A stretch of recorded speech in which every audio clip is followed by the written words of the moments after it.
Bom dia, fuzinistas! Como é que vocês estão? Sejam muito bem-vindos novamente a mais um vídeo dessa série, inicialmente uma série de 30 dias, onde todos os dias, sempre às 7 horas da manhã, eu vou estar vindo aqui, sentando e batendo papo com vocês, bem gostoso a respeito da vidrofusão em geral. Meu objetivo com isso, pessoal, é dar o suporte para vocês, um suporte que eu não tive lá atrás quando eu comecei, lá em meados de 2007. Porque a gente bem sabe que lá em 2007 a internet, principalmente o YouTube, não era tão dinâmico, digamos assim, quanto é hoje. As pessoas, os profissionais não utilizavam essa ferramenta com tanta acidez, com tanta frequência para passar aquele conhecimento, aquela experiência que ele já tinha em determinada área. Então lá atrás, quando eu comecei, bicho, eu pastei pra caramba, porque não somente no YouTube, mas no Google em geral eu não encontrava informação, praticamente informação nenhuma sobre vidrofusão que pudesse me auxiliar no meu processo de aprendizado. Então, diferente de outras séries aqui do canal, essa daqui basicamente eu pego um conteúdo, seja trazido para vocês, como é esse o caso do conteúdo de hoje, ou seja, pensado por mim mesmo, de forma que eu acredito que vai auxiliar vocês melhor no seu processo de aprendizado, ligo aqui a câmera e começo a conversar com vocês de forma bastante informal. É como se a gente tivesse se encontrado em algum lugar e eu estivesse passando um pouco da minha experiência na área da vidrofusão para vocês. Então, diferente de outros vídeos, esse daqui não existe edição, não tem corte de câmera. Então, durante o vídeo, não estranhe se em alguns momentos eu começar a engolir seco, começar a pensar um pouco, ouvir alguns sons, né, como diz o Leandro Carnal, sons bovinos, porque isso faz parte do meu processo de passagem, de transmissão de conteúdo, de conhecimento para vocês. A única diferença é que no canal normal, nos videozinhos onde existe edição, existe o corte, vocês não percebem, assim como muitos outros do YouTube em geral. Bom, pessoal, para quem não me conhece, para quem está chegando aqui, e esse daqui é o primeiro vídeo, eu me chamo Evandro Damasceno, e esse daqui é um canal onde a gente fala basicamente sobre vidrofusão em geral. Vamos lá. A gente está chegando, antes de começar, pessoal, a gente está chegando aqui já nessa série, a gente já está chegando na metade da série, se eu não me engano esse daqui é o vídeo número 15 ou 16, não sei exatamente qual que é. Então eu vou fazer uma pergunta bem simples e básica para vocês, porque a continuação, caso eu, havendo a possibilidade de prolongar, seja por mais 10 dias, mais 30 dias, que seja, vai depender muito do retorno que vocês estão trazendo para mim nesses 30 dias aqui que eu estou passando um pouco do meu conhecimento, da minha vivência para vocês. Então assim, vocês estão gostando da forma como eu estou passando esse conteúdo aqui para vocês? Se estão gostando, deixa aqui embaixo nos comentários, Evandro, tá bacana a forma como você está passando o conteúdo, enfim, aí você coloca aí com as suas palavras. Você gostaria que eu passasse que eu falasse de algum outro assunto a respeito da vidrofusão? Se sim, qual assunto você gostaria que eu passasse? Deixa aqui também nos comentários. Por exemplo, Evandro, eu gostaria que você falasse de forma mais aprofundada sobre os processos que levam à criação de uma peça em específico, sei lá, uma peça seja uma fruteira, seja, enfim, aí você coloca ali a peça que gostaria que eu mostrasse especificamente o processo. Inclusive, por que não utilizar a luzinha aqui? Ó? Como vocês podem ver, tem a luz, eu acabei esquecendo de apagar o que tem ali, porque talvez esteja poluindo ou não a visão aqui que vocês têm sobre aqui na telinha. Ali atrás é um processo onde eu expliquei para uma aluna como que ela fazia para resolver alguns problemas que estavam acontecendo na peça dela. Por exemplo, aqui, pessoal, não faz parte do vídeo, mas para vocês verem. Eu acabo, como aqui não tem corte, eu acabo migrando para outras coisas também. Ali, ó, como você vê, era um problema na peça feita na mufa. Ali a gente tem o problema de bolha, que surgia bolha na peça, problema de quebra na peça e outro problema que a peça acabava grudando na base da mufa. E ali, eu achei mais fácil gravar um videozinho, porque além de ter registrado o processo em si, para ela poder acompanhar quando ela quiser, é mais fácil para mim explicar e também para ela visualizar os processos. Então, ali tem um videozinho onde eu expliquei o problema de bolha, o que acontece, por que estava acontecendo e como resolvia, e a mesma coisa para os outros processos em si.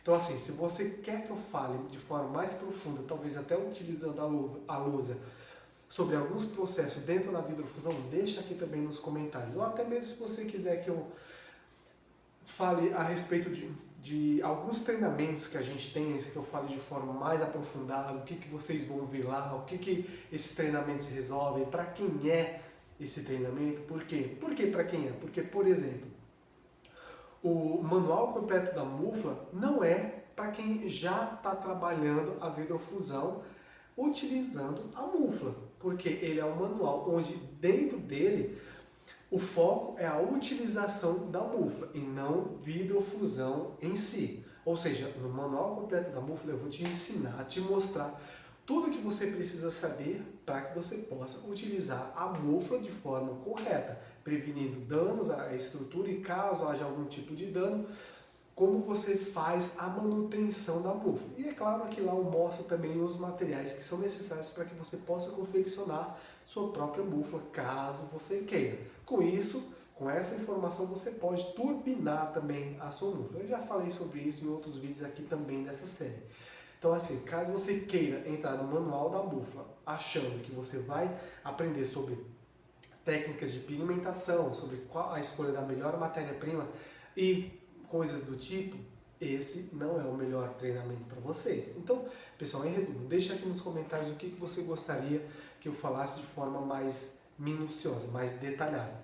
Mas o tema de hoje, depois de 7 minutos exatos, o tema de hoje é a respeito da matéria-prima, a escolha da matéria-prima para que você possa iniciar na vidrofusão, caso você já esteja iniciando e esteja em dúvida sobre qual matéria-prima você deve iniciar. Aqui, o meu objetivo aqui é tentar esclarecer, não de forma profunda, porque isso leva mais tempo do que os 20, 30 minutos normais aqui dessa série, mas pelo menos te dar uma clareza melhor sobre quais são as matérias-primas existentes e qual que é a melhor para o que você pretende alcançar dentro dessa técnica. Lembrando, pessoal, que assim, é muito importante que você tenha, antes mesmo de iniciar na vidrofusão, uma noção mais clara sobre a matéria-prima que você vai estar utilizando no processo. Por quê? Porque basicamente é ela quem vai dar esse direcionamento inicial em cima dos projetos que você vai conseguir criar, seja com mais ou menos facilidade. Então, assim, aqui eu tenho algumas matérias-primas, que eu vou falar um pouco sobre as matérias-primas nacionais e vou fazer algumas citações sobre matérias-primas importadas que você também pode estar utilizando. E aqui, pessoal, estou com o meu computador ligado. Eu estou aqui na tela, eu não vou mostrar para vocês, porque aqui não vem ao caso, porque eu vou mencionar aqui as matérias-primas. Se vocês estavam aqui no canal há 1 ou 2 anos atrás, quando eu distribuí para vocês um e-book chamado Tipos de Vidro, diversifique na vidrofusão. O e-book chamava Tipos de Vidro e o subtítulo é Diversifique na vidrofusão. Você vai ter, e você tem esse e-book aí em mãos, e nele eu explico tudo minuciosamente, o completo, tudo minuciosamente o que eu vou explicar aqui de forma mais superficial, no e-book de forma bem mais detalhada. Porque nesse e-book literalmente eu dou um norte sobre qual é a melhor matéria-prima, quais são os tipos de matéria-prima e também quais são as temperaturas de fusão de cada matéria-prima, para que você possa entender melhor qual que é as que você pode utilizar numa mesma queima e quais você não pode utilizar. Então, assim, aqui eu tenho alguns vídeos que nesse vídeo aqui eu também vou mencionar. Basicamente, nesse e-book aqui eu foquei mais nos vídeos importados, vendo que os nacionais é mais fácil de se entender e também de se encontrar os vidros nacionais. Por quê? Porque de vidro nacional, de matéria-prima nacional, A gente tem aqui os dois que chamam mais a atenção, que comumente são mais utilizados. A gente tem o vidro oco e a gente tem o vidro float.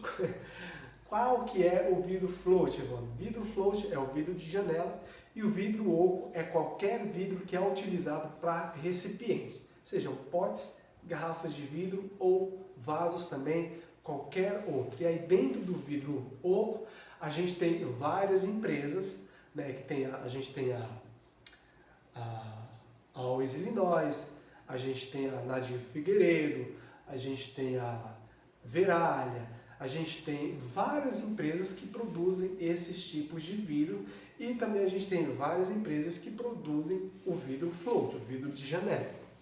Isso nacional. Por que eu quero começar com ele? Porque o vidro nacional, pessoal, pensando naquelas pessoas que, pensando em iniciar no investimento que provavelmente a pessoa pode ter logo no começo, que pode não ser um investimento muito alto assim, ou ela está querendo economizar, a gente tem que pensar aqui no custo-benefício. Se você vai iniciar com esse tipo de vidro nacional, a gente tem um custo-benefício, a gente tem a vantagem de conseguir, pensando aqui no vidro de descarte, a gente tem a possibilidade de encontrar esse vidro facilmente em qualquer lugar.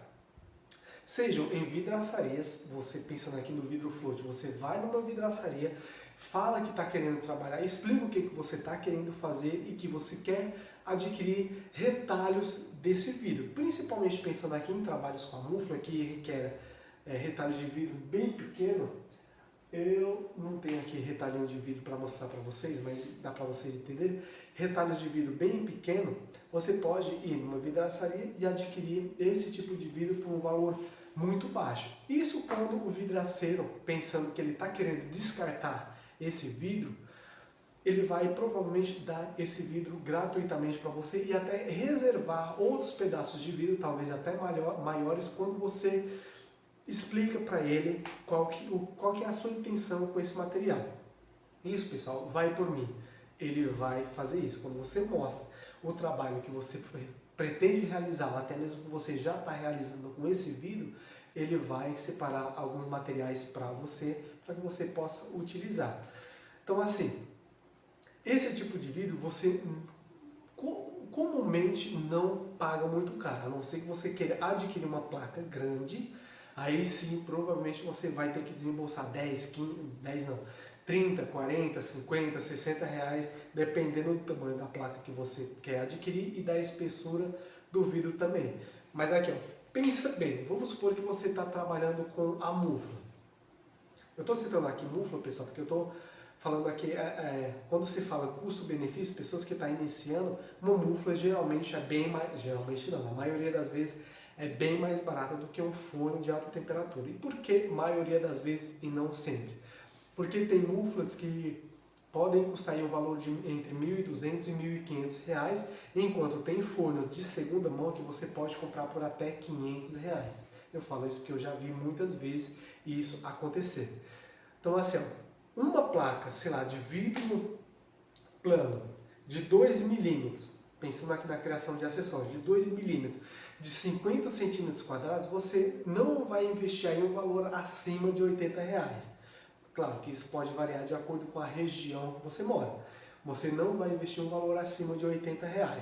Com essa placa, 50 centímetros quadrados, que você investiu R$ 80, bicho, pensando na criação de acessórios, dá para você fazer tanto, mas tanta coisa, que você vai ficar dias ali produzindo e produzindo peça, e se já tiver uma saída, você vai passar dias ali, né, produzindo e já recebendo por aquele trabalho.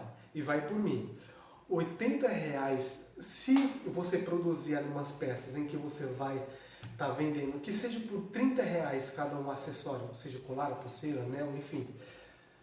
Com R$ 80 dá para você ter um retorno muito alto. E aqui, pessoal, não vou nem falar muito do vidro float, do vidro de garrafa, porque se você acompanhar aqui o canal, você já deve estar ciente que com uma única garrafa, produzindo peças utilizando a mufla, você pode ter um retorno financeiro, isso, pessoal, com uma única garrafa. Uma garrafa, sei lá, daquela, um modelo que é utilizado a 51, a bebida da 51, aquele modelo lá de garrafa, você consegue facilmente um retorno dele, seguindo as estratégias corretas, um retorno de R$ 1.200 no mínimo, com uma única garrafa. Já tem vídeos e vídeos aqui no canal falando sobre isso. Você vê o tamanho do retorno, a margem de retorno, quando você pensa em utilizar vidros nacionais, principalmente vidros em que você pode utilizar o descarte deles. A garrafa provavelmente já é de descarte normalmente. Vão ser raras as ocasiões que você vai ter que pagar para você ter uma garrafa em mãos. A não ser que você escolha cores variadas. Esqueci de colocar a garrafinha aqui. Cores variadas. Aí sim, tem algumas determinadas cores que você não consegue encontrar com tanta facilidade, porque existem pessoas que já sabem que essa cor é rara e acabam pegando, recolhendo esse material para lucrar em cima dele. E nada errado com isso. Agora, quando a gente pensa aqui em vidros importados, aí a gente está pensando em pagar por um determinado vidro.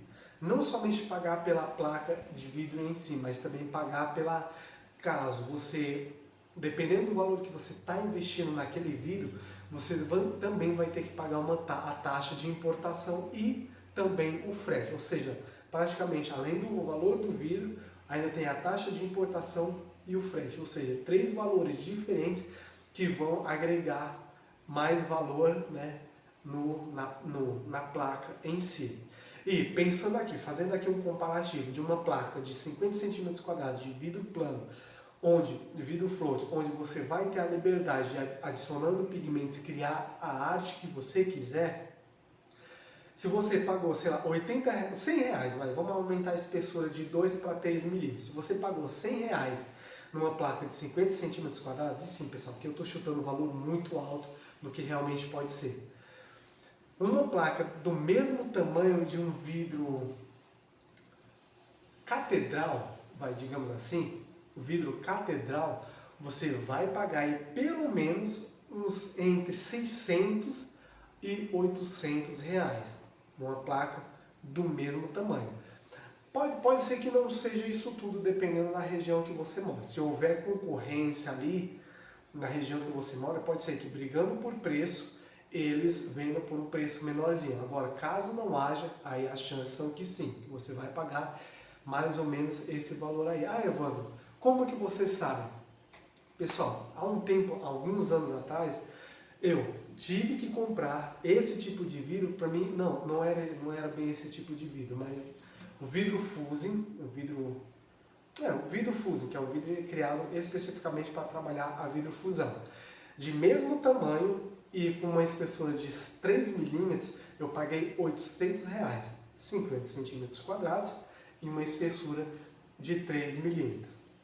A única diferença do vidro fusing para o vidro catedral é o objetivo que ele foi fabricado e também a textura. O vidro fusing geralmente ele não tem textura, o catedral geralmente ele é texturizado. Então assim, quais são os vidros importados que você pode pensar em adquirir para produzir seus trabalhos? Lembrando que, caso você esteja iniciando, inicia pelo menos o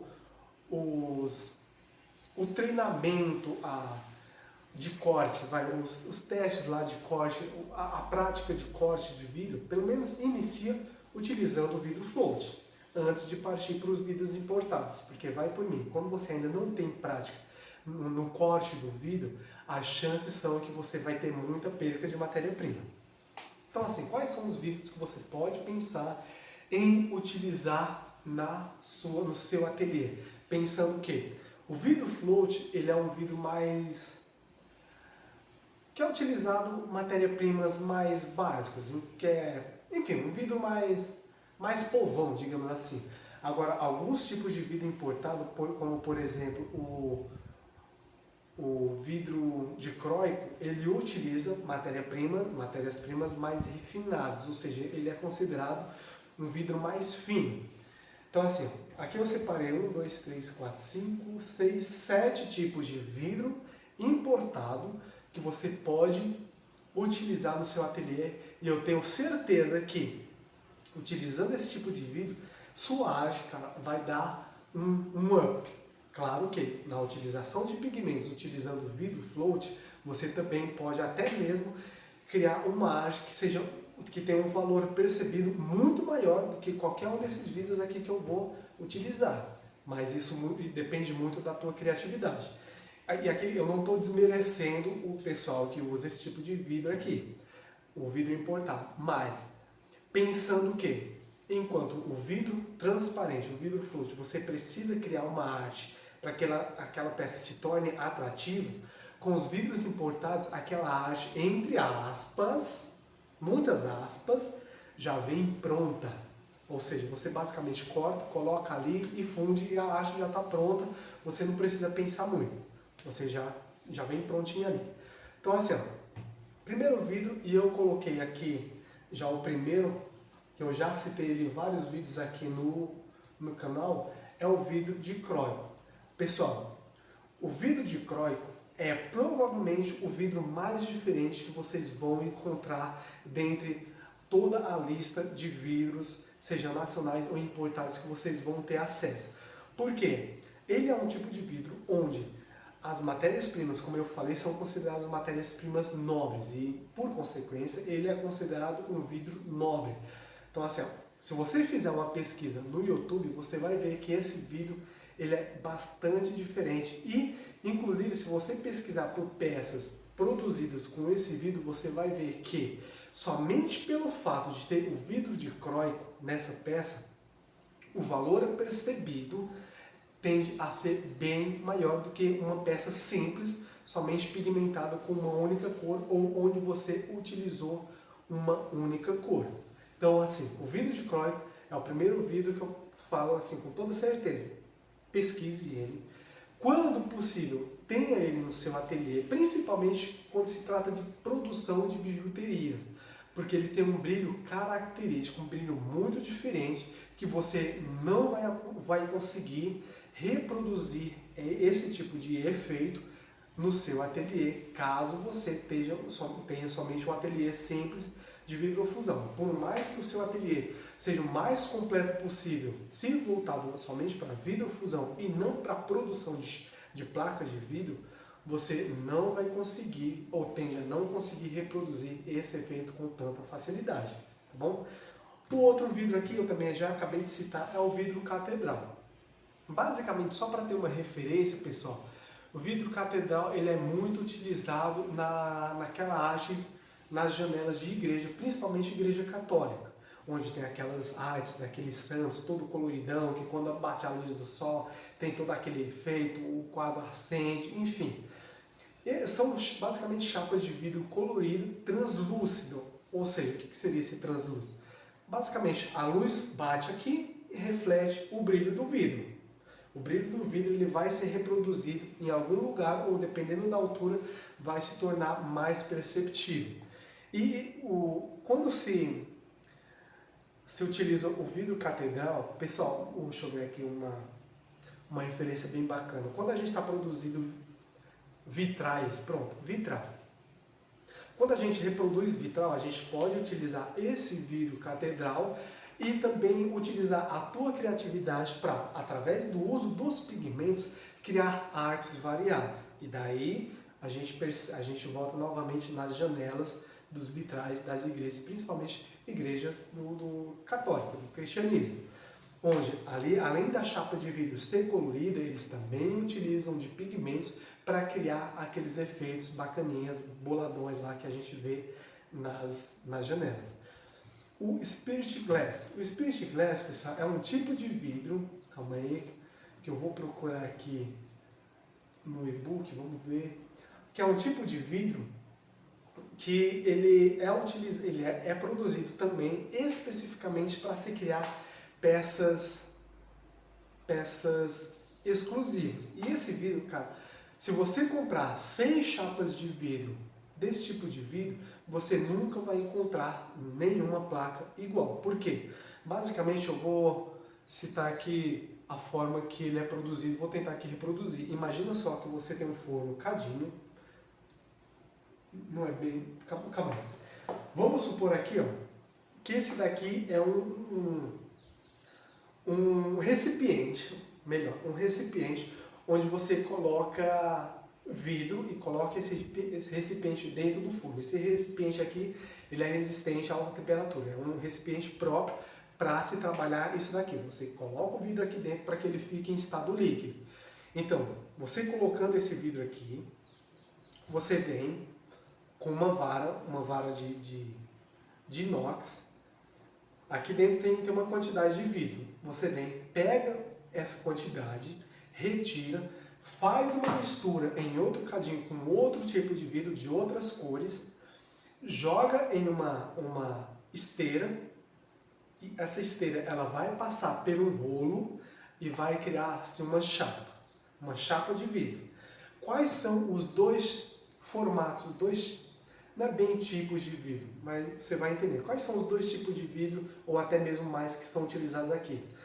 A gente tem um tipo de vidro aqui, onde no final a pasta vítrea é opaca, ou seja, a luz ela não ultrapassa esse vidro. E a gente tem também outro tipo de vidro, onde a massa vítrea é translúcida, onde a luz, assim como o vidro catedral, quando a luz é projetada nele, a coloração dele tende a ser ou reproduzido numa base ou se tornar visível do outro lado. Então, o Spirit Glass é um tipo de vidro em que a gente tem a utilização dessas duas pastas de vidro numa única placa de vidro. Então, vamos supor aqui que você vai criar uma peça utilizando essa chapa, basta você cortar ou até mesmo adiciona um vidro do mesmo tipo, transparente, para que a placa se torne mais grossa, ou simplesmente você termoforma, molda essa placa cortada, simplesmente cortada em um molde, e aí você tem uma peça muito interessante, onde você basicamente utilizou só uma placa de vidro sem pigmento, sem muito frufru. Você só cortou ali e termoformou. E aí você tem a Spirit Glass.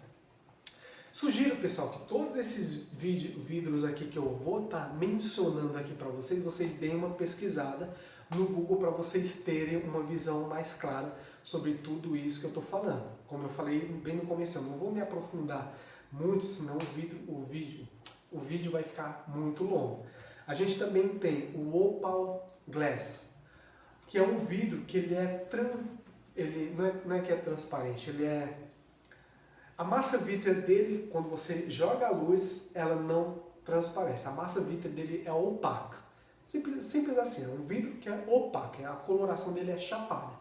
Então, é como se eu pegasse, sei lá, trazendo aqui para vidrofusão normal, pegasse um vidro transparente, pigmentasse ele com vidro opaco, com um pigmento opaco, fizesse uma fusão em sanduíche e pronto, ali tem uma chapa de vidro onde, independente da luz que eu vou jogar aqui, ela não vai passar para o outro lado. Esse é o vidro Opal Glass, ou o vidro opaco, traduzindo aqui para o português. E essas chapas de vidro, assim como todas as outras que eu mencionei aqui e vou mencionar, existem dezenas e dezenas de cores variadas. Dependendo do seu contato com o fabricante, você pode até sugerir uma coloração específica para o trabalho que você pretende realizar. É claro que, sugerindo isso, o valor vai ser bem mais elevado. Por quê? Voltando aqui para o cadinho.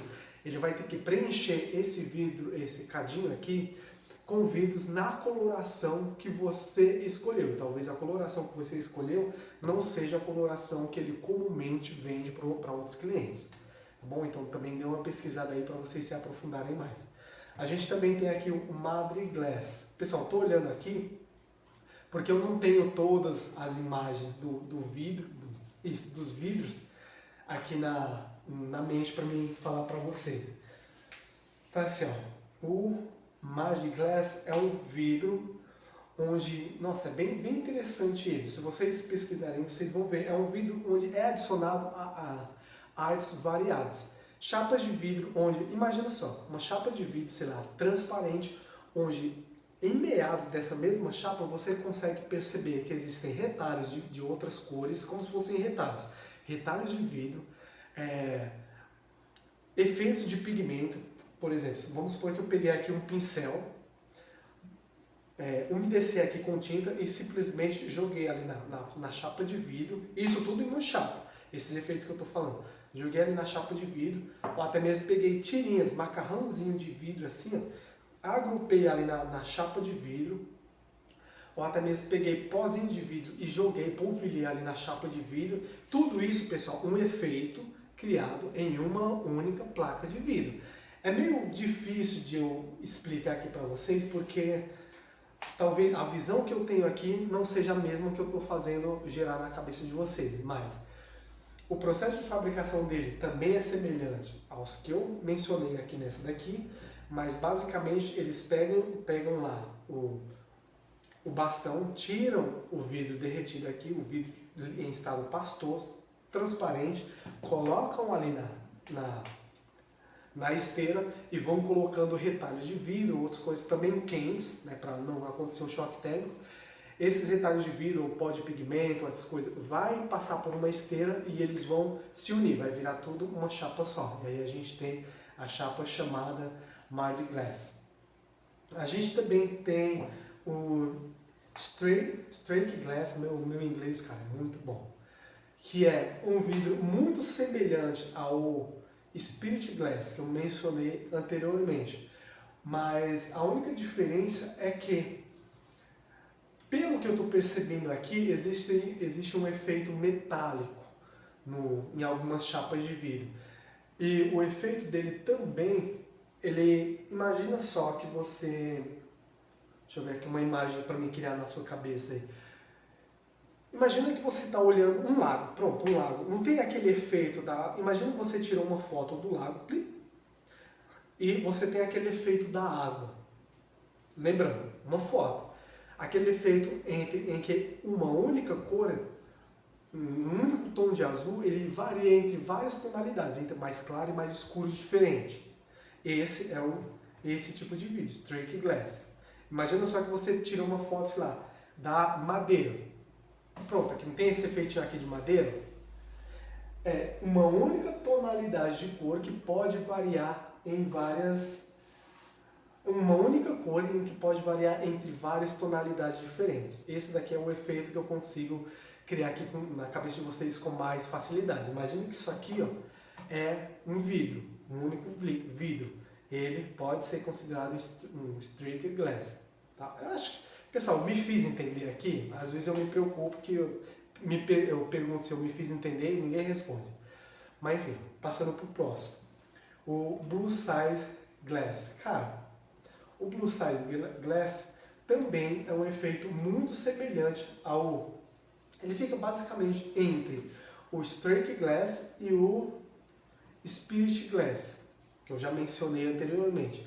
Você percebe que a forma em que esses vidros são produzidos, tanto o Spirit Glass, o Opal Glass, o Mardi Glass, o Strake Glass, o Blue Side Glass, são bem artesanais. Basicamente, existe um estúdio em que, com fornos específicos e materiais e equipamentos específicos, eles colocam o vidro dentro de um cadinho, retiram esse vidro, colocam numa esteira, em que e aí decoram, quando há necessidade de decorar o vidro, eles decoram ali na esteira, quando não, dentro do próprio cadinho, decoram. Essa esteira vai levar o vidro para um rolo, esse vidro vai ser chapado na espessura desejada, e aí a gente tem uma chapa pronta.